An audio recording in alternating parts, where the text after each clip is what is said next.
మరీ ముఖ్యంగా ఆంధ్రప్రదేశ్ రాష్ట్రంలో చూసుకుంటే చదువుకున్న వాళ్ళు ఎక్కువ కావడం, నిరుద్యోగ సమస్య కూడా చాలా ఎక్కువగా ఇదే రాష్ట్రంలో చూస్తూ ఉన్నాం.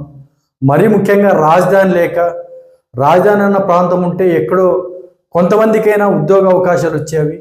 అవి లేని పరిస్థితి. ఇప్పుడిప్పుడే అమరావతి కూడా స్టార్ట్ అవుతున్న సందర్భం. ఈ యొక్క సందర్భంలో ఏదైతే ఆంధ్రప్రదేశ్ ప్రభుత్వం గవర్నమెంట్ కానీ సరైన నిర్ణయం తీసుకుందని చెప్పి మేము గట్టిగా కూడా చెప్పదలుచుకున్నాం.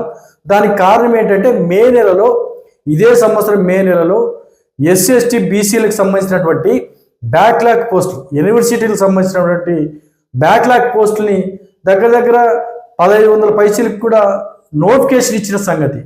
అయితే ఈ బ్యాక్లాగ్ పోస్ట్ సంగతి ఏంటంటే దగ్గర అనేక మంది దాదాపు వయసు కూడా దగ్గర పూర్తి అయిపోతూ దాదాపు ఎండింగ్ చదువుకోలేని పరిస్థితుల్లో, లేకపోతే నిరుద్యోగ సమస్య ఎక్కువ ఉండడం వల్ల వెనుకబడిన వాళ్ళకి సపరేట్గా ఈ యొక్క బ్యాక్లాగ్ పోస్టులు అందివ్వాలనే ఉద్దేశంతో అప్పటి నుంచే గవర్నమెంట్ ఉంది. అయితే ఇప్పటి వరకు కూడా ఒక్కసారి కూడా బ్యాక్లాగ్ పోస్ట్ అనేది ఇంప్లిమెంట్ చేయని సందర్భం.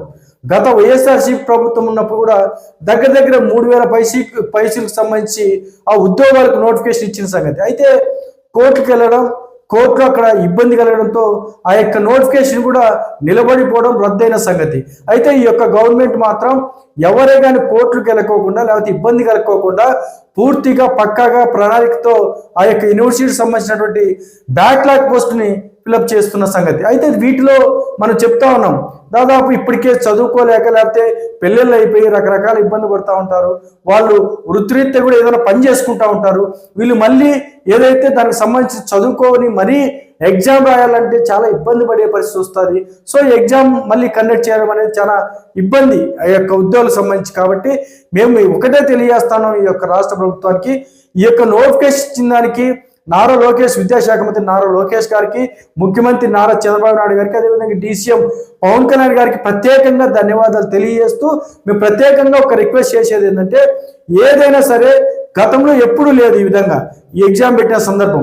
ఇప్పుడు మళ్ళీ ఎగ్జామ్ అనేది తీసుకొచ్చారు కాబట్టి ఎగ్జామ్ పెట్టుకోకుండా డైరెక్ట్ ఇంటర్వ్యూల ద్వారాగానే వారిని సెలెక్ట్ చేసే విధంగా ఈ యొక్క రాష్ట్ర ప్రభుత్వం చర్యలు తీసుకోవాల్సిందిగా మేము కోరుతా ఉన్నాం. దీనికి ప్రధాన కారణం ఇంతకుముందు చెప్పినట్టు వాళ్ళు చదువుకునేకి ఇప్పుడున్న పరిస్థితి వెసులుబాటు ఉండదు. ఉద్యోగరీత్యా ఎక్కడొక్కడ పని చేస్తూ ఉంటారు, ఏదో ప్రైవేట్ రంగంలో కానీ ఇంకో రంగంలో చేస్తూ ఉంటారు. తర్వాత ఏదైతే మహిళలు ఉంటారో వాళ్ళు కూడా ఎక్కడొకటి సెటిల్ అయిన సందర్భం. ఇటువంటి సందర్భంలో మళ్ళీ బుక్స్ తీసుకొని చదువుకునే అవకాశం చాలా తక్కువగా ఉంటుంది.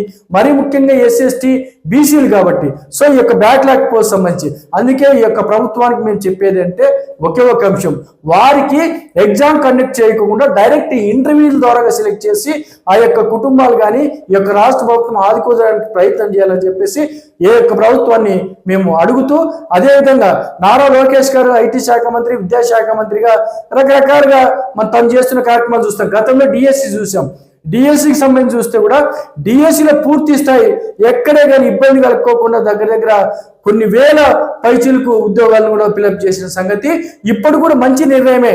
అయితే ఒకే ఒకటి, దాదాపు ఎప్పుడు లేని విధంగా ఎప్పుడు చూసిన ఇంటర్వ్యూల ద్వారానే బ్యాక్లాగ్ పోస్టులు ఫిలప్ చేసేవారు ఇప్పుడు ప్రత్యేకంగా ఎగ్జామ్ కండక్ట్ చేస్తూ ఉన్నారు. ఎగ్జామ్ లేకుండా డైరెక్ట్ చేయాల్సిందిగా ప్రత్యేకంగా రాష్ట్ర ప్రభుత్వానికి విజ్ఞప్తి చేస్తూ మరొక్కసారి జై భీమ్, జై హింద్.